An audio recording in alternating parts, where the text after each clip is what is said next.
took us to Benwali, where we were sold. We were sold in Libya? Yes, I was How sold. come? I was sold. I was sold in How come? Libya. Yes.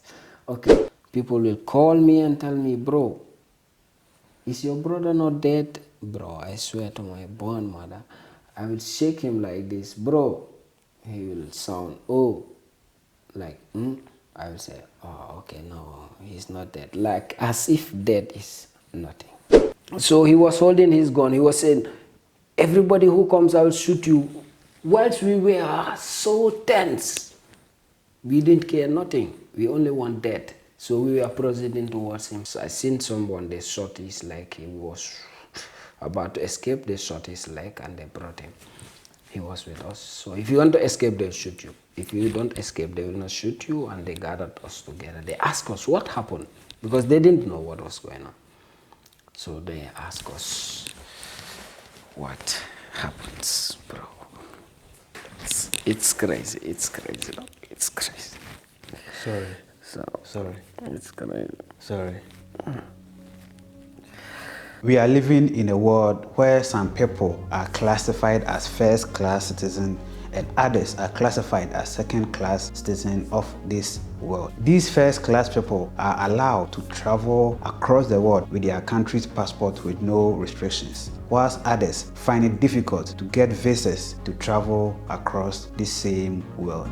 Because of that, many young Africans who find it difficult to get visas risk their precious life just to see what is going on other continents of our world. We all know the journey from Africa to Europe by road through the Saharan Desert and the Mediterranean Sea is one of the most dangerous means of travel in the history of humanity. But every year, thousands of Africans risk their precious life to embark on this journey.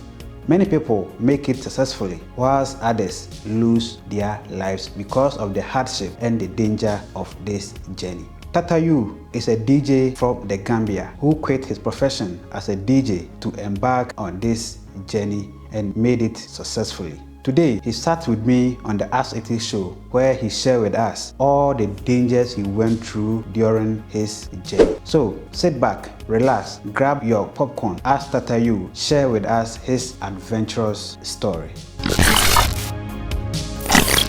Bro, you are welcome to the Ask It show. Thank you, bro. And thank you very much for being the first person on our show. Thank you. All right. Can you please tell us something small about yourself? I mean, your name, your country, and what you do for a living. Thank you, bro.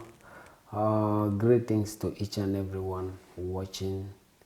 I'm grateful to be back here again. This is my second time of coming to an interview with my humble brother, Sharif. My name is Tatayu Mendy, born in Senegal, raised in Gambia. Thank you, bro, for another interview. Born in Gambia, raised in Senegal.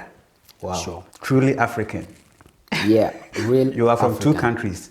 Yes, from 2 countries. In fact, my mom and my dad, they are from Guinea-Bissau. Imagine, they were born and raised in Guinea-Bissau. I was born in Senegal and raised up in Gambia.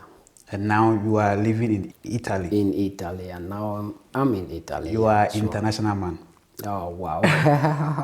So, I know you to be a DJ. Sure. A professional DJ. As a professional DJ, why would you risk your precious life to travel to Europe?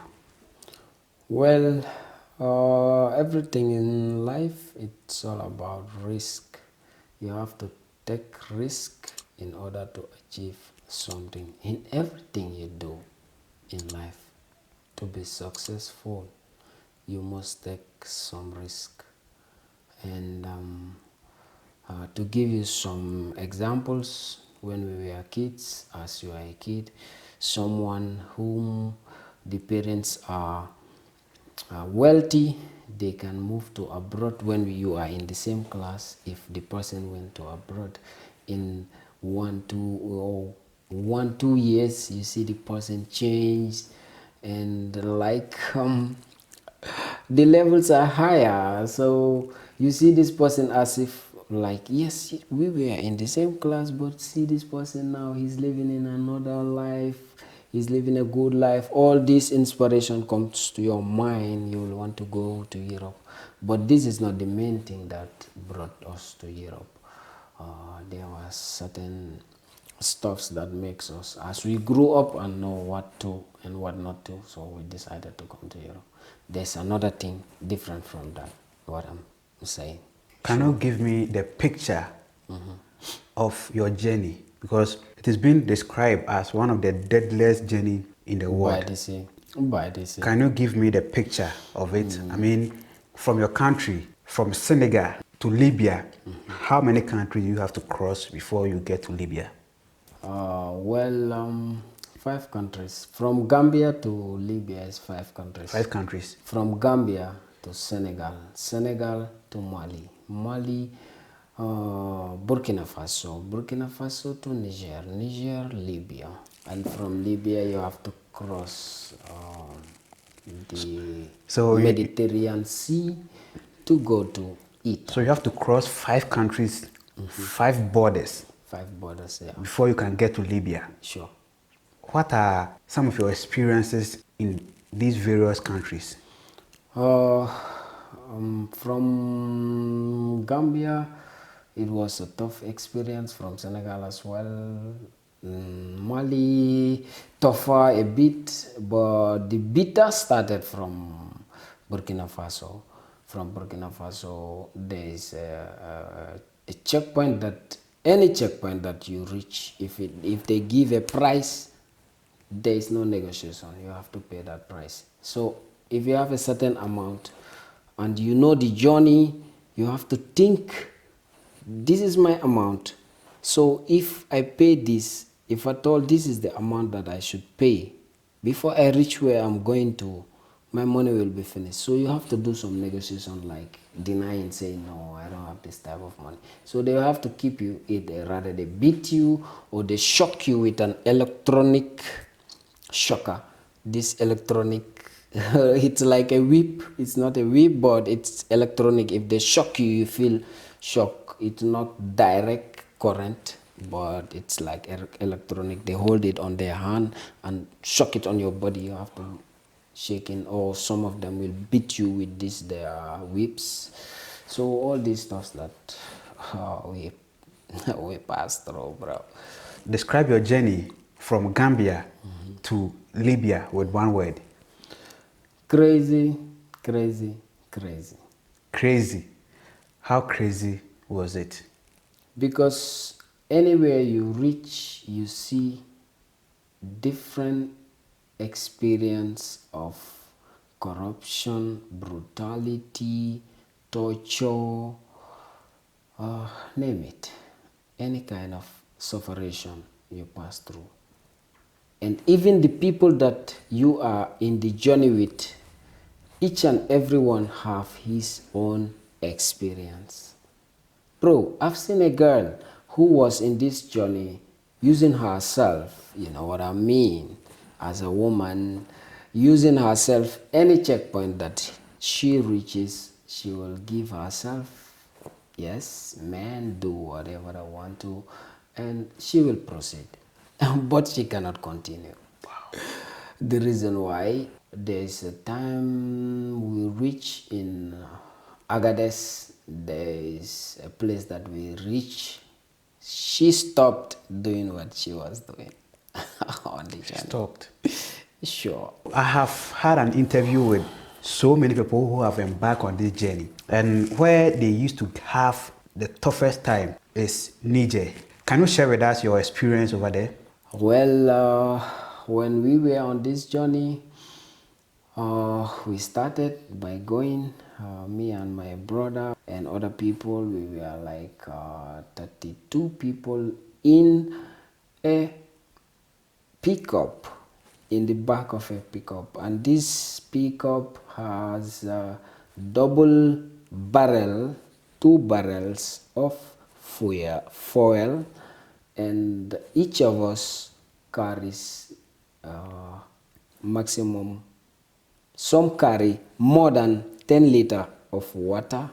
32 people, each one carries more than 10 liter of water. So you mean you guys were 32 people at the back at the back of the pickup. Of your pickup, and the pickup is still carrying two barrels of fuel, and each of us carries more than 10 liter of water, each of us, and your food plus your clothes. As for me, I didn't carry much clothes. Some people carry clothes and food and other stuffs that you might even know what it is. On the desert? Yes, when we proceed to go to the desert. And how long is this journey? It took me 2 days.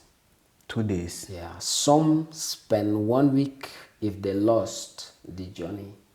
If they lost the route to go to the other part, to go to the sea, if they lost the route, these drivers, you might spend 1 week, 4 days, 5 days, 6 days. But maximum, if you know the route, even a day and a half, you can spend it. But as for me, I think I've gone through the right route. That's why I spent 2 days to reach to Libya. But I reached Libya on in the entrance of Libya, not inside Libya. That was the entrance. Okay. Within these 2 days on the desert, what are some of the experience you guys, some of the difficulties you guys encountered? We've encountered. Well, the difficulties we've encountered was in the desert. The first night we were on the journey, as I told you. The first checkpoint, when we reached there, they have to call us.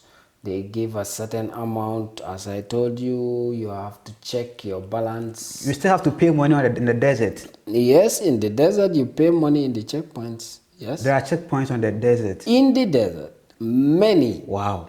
Not one. It depends on the route that the driver took.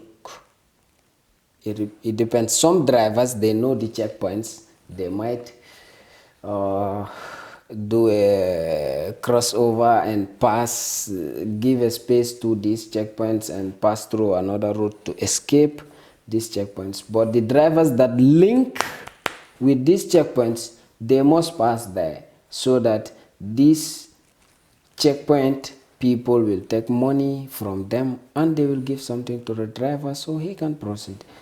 This is how the journey is. It has no standard thing. It depends on the hands of the people whom you are in. Yeah. So it took you 2 days passing through all these difficulties. Yeah. Now you are in Libya. There are a lot of difficulties. I just mentioned. You just mentioned few. Few. Yes. To proceed fast, there are certain encounters that we've encountered, like when night comes. These Arab people, they will park their car. They'll tell you guys, okay, we are sleeping because we spent 2 days. We started at night, so we are in this desert. Before the following day, the night falls again, so we have to sleep inside. We are still inside the desert, and on the journey, in fact, the sun is very hot. Your water will be hot. If you want to drink, you drink hot water. Because the sun makes the water hot, bro. Okay? This water, when you are drinking it, your throat is dry. You are drinking hot water. It feels like you are in drinking nothing. So this makes your water finish fast. Because as you are drinking water, it feels like you are not drinking nothing. If your throat is not dry, and the water is cold, a bit cold, you can manage it little by little. But when the water is hot and the throat is dry, so you have to manage it. And you cannot manage it, in fact. You have to be drinking water a lot. So the water finishes before you even finish the desert. This water thing that I'm talking about, it brought a problem with the brother that I was with in this journey. We were in the car, so water was finished. He didn't eat a lot. He was thinking a lot. If you give him food, he won't be even interested about food because of the hardship of the journey. So he was lack of water, lack of food, and water was finished. So he was weak.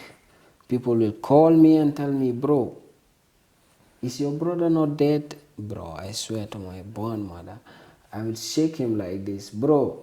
He will sound, oh, like, I will say, oh, okay, no, he's not dead. Like, as if dead is nothing.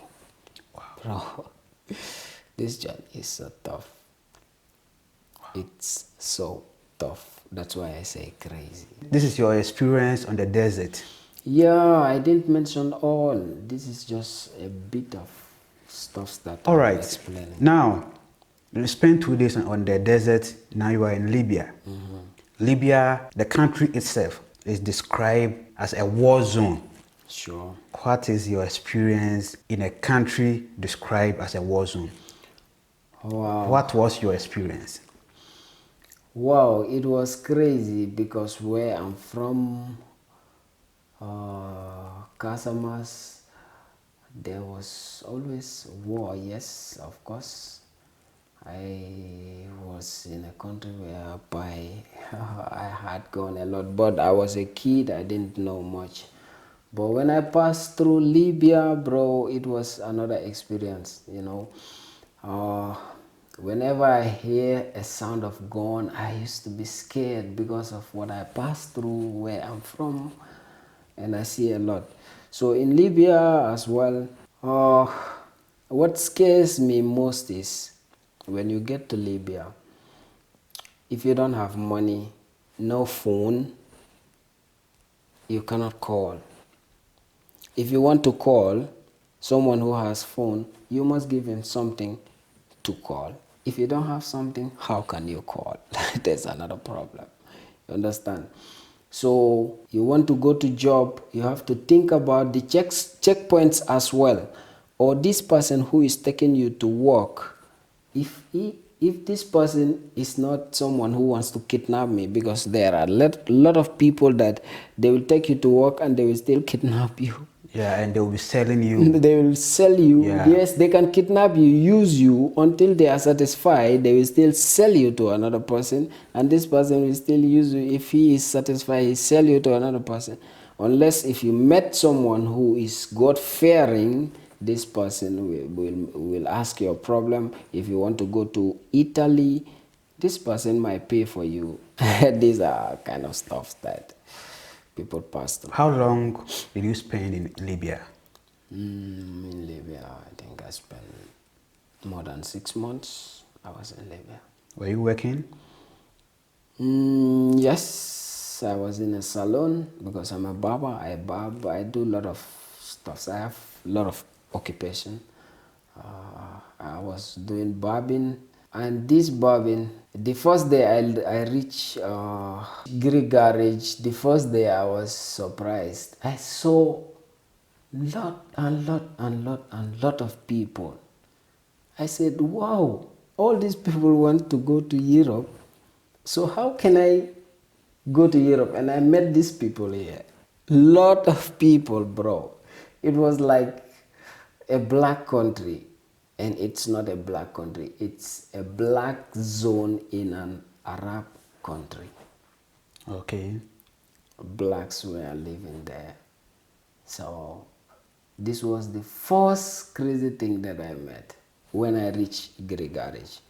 And before reaching Greek garage, we were in a prison with my brother. They took us from Abdul Kafir. There's the first city that we reached in Libya. We were there for certain days. Then we proceed to go to the seaside. Before we reached there, they took us to Benewali. Benewali, there are a lot of prisons in Benewali. If you pass through Benewali, you are going in direct in a prison. So if you are not experienced to this, you will not know. So they took us to Benwali where we were sold. You were sold in Libya. Yes, I was How sold. come? I was sold. I was sold How in come? Libya. Yes. Okay. The selling is these agents. These agents that used to collect money from people. They will collect money from you, like they've collected money from. Example, 500 people. It can be more than that. I just estimate like 500 people. They've collected money from 500 people. They promise these 500 people, you have to go to this. I will proceed you to this seaside. You pay me this certain amount. I take you to the next level, to the seaside, so you can take a boat. If you reach That is if you want to travel out of Libya to Italy. to Italy, yes, and it's the last point of Libya is the seaside. It's where we call Zabrata. Before you proceed to Zabrata, there is a certain No. cities I that you want to pass know to I go want to to know Zabrata. how you were being sold. Yes, how I was being sold was these agents that I'm talking about. They will collect money from these people, and they will promise all these people. If pressure is high on them, That means you paid money to an agent yes, for him to take you to Europe. not to Europe directly, Okay. for a certain distance Okay. Okay. Okay. from from uh, Maybe from one point to another to point. another point. So how come you were being sold? Yes, this is what I'm talking about. Okay.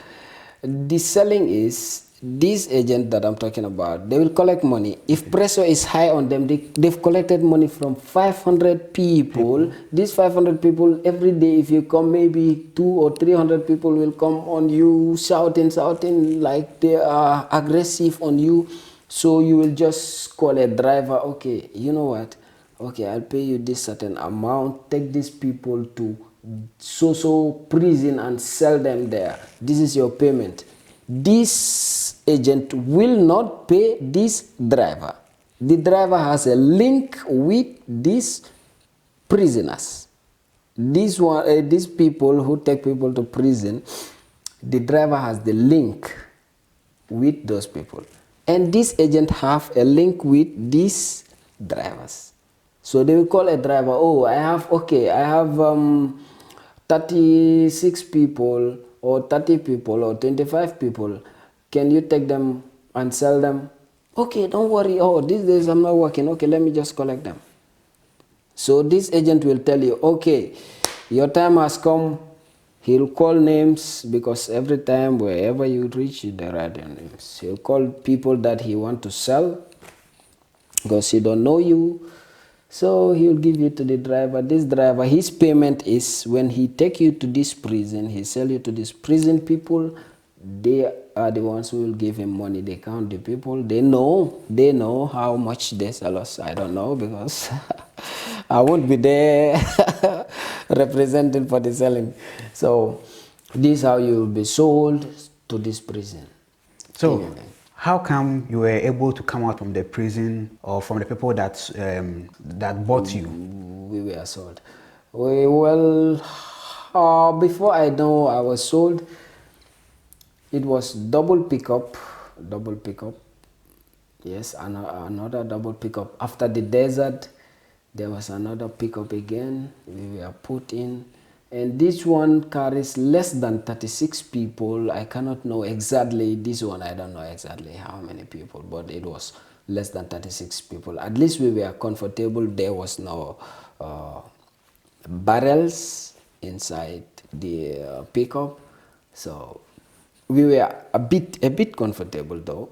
So not that much comfortable. So we were on this journey. We passed through a lot of places whereby people were not living, because there is war. A lot of cities that people have left the cities. It was like how do they call it? So those people that buy you, what do they want from you? The people that bought us, they need money from us. You understand? And how would they make this money? How were they making money from you? Because as a stranger, you don't know anybody, you're not working, you are just there to travel. And they have arrested you. How are they making money from you? Okay.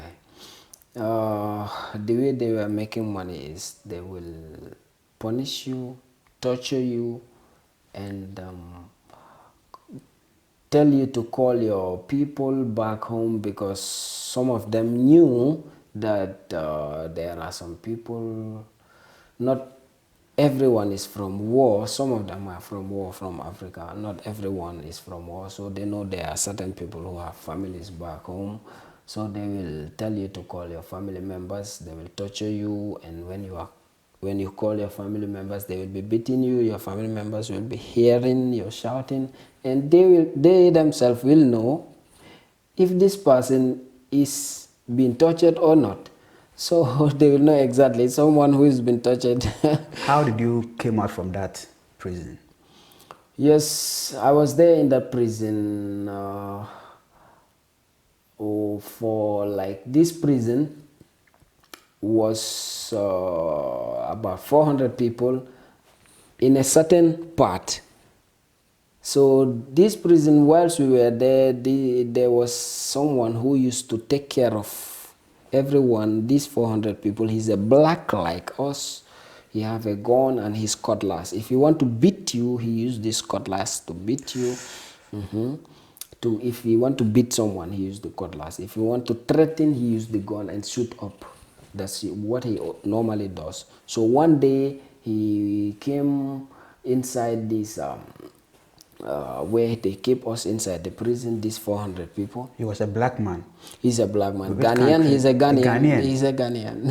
He's a Ghanaian. Sorry about that, but he's a Ghanaian. He's a Ghanaian. They call him Rati. He's called Rati, but he like Gambians, you know. Anywhere he is, if he come inside the prison, he say, where are Gambians? Gambians will come. If you are not a Gambian, you speak with him, he will know you are not a Gambian. He experienced Gambia. Yes. He always do his things with Gambians. Yes. So how did you came out? Tell us. When I was there, yes, I was free with him, because I'm from Gambia, so I was free with him, but he do a lot of stuff too. Other people. So from this prison, this Rati that I'm talking about, this Ghanaian, he once came one day, he entered the prison. Whilst the reason why he entered, they closed us 3 days, no food, no water, no going out. Understand? Every day they used to take us out. We drink water, and where we used to drink water, only God knows. It's like a kind of, let me skip that point. So if you don't have money, you will be useless there. Every day, no, every 3 days, they will just bring one loaf of bread, one bread, like short bread like this, and juice, this bambino juice, this sontop. In Africa they call it sontop. That's what they will give you for 3 days. So the water where you drink, only God knows. So this Rati, they've closed us for 3 days, no going out, no food, no water, no nothing. So we were stressed and we started displaying. This display makes Rati to enter inside the prison, and he brought out his gun and just pointed up and shot. When he shoot, the bullet spread. It touches up and spread. Someone was sleeping. So this guy, the bullet, when it touches up, it spread. Some of this spread touches his private part. He started shouting. When he started shouting, people were saying, oh, he was sleeping, he was scared because of he heard the gun sound. But this guy was still shouting, and he was touching his private part. He's a man. So some people who were intelligent, people like me and other stuffs, we rush where he touches and we pull out his trouser and we show like there's a type of iron that enters his private part. We can't mention, but it was crazy, bro. It was crazy. What happened to him? When that happens, we pull out this iron in him.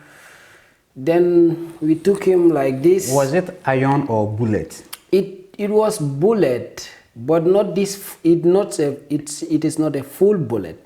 The bullet touches up the ceiling and it spreads. There was someone shot whom he showed me. He shot the bullet just past it. It was burned. So this one, this bond, it's something hot.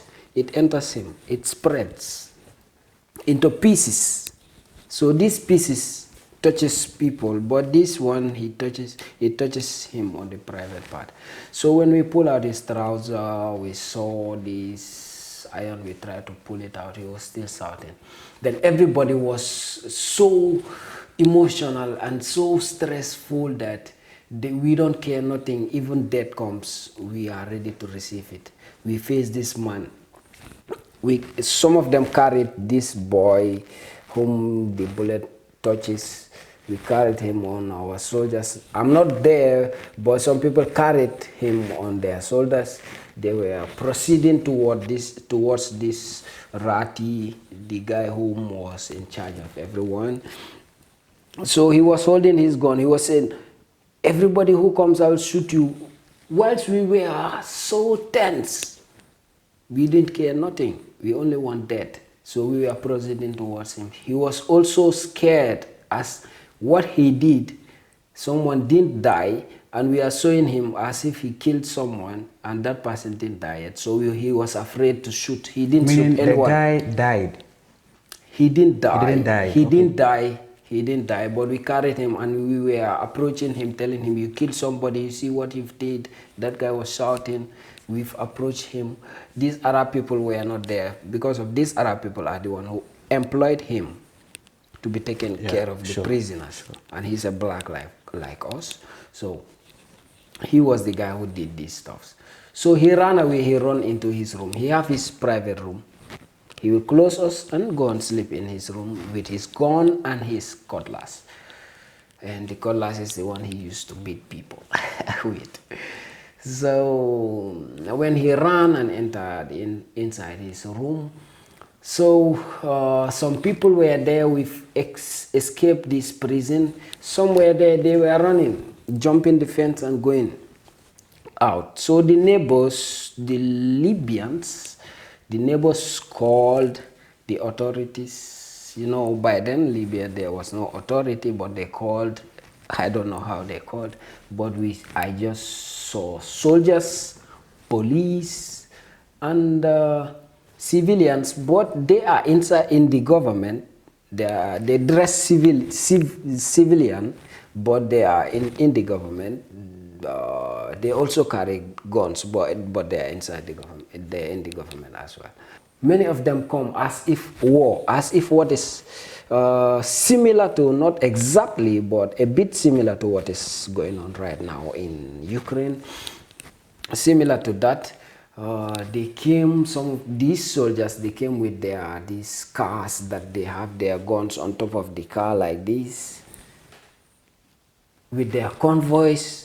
Lot of different security members, they came.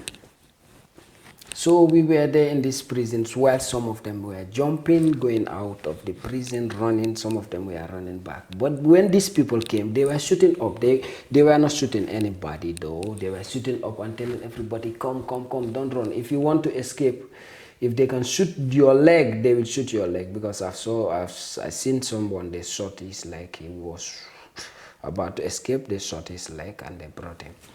He was with us. So if you want to escape, they'll shoot you. If you don't escape, they will not shoot you. And they gathered us together. They asked us what happened, because they didn't know what was going on. So they asked us what happens, bro. It's crazy. It's crazy. No? It's crazy. Sorry. So Sorry. it's crazy. Sorry.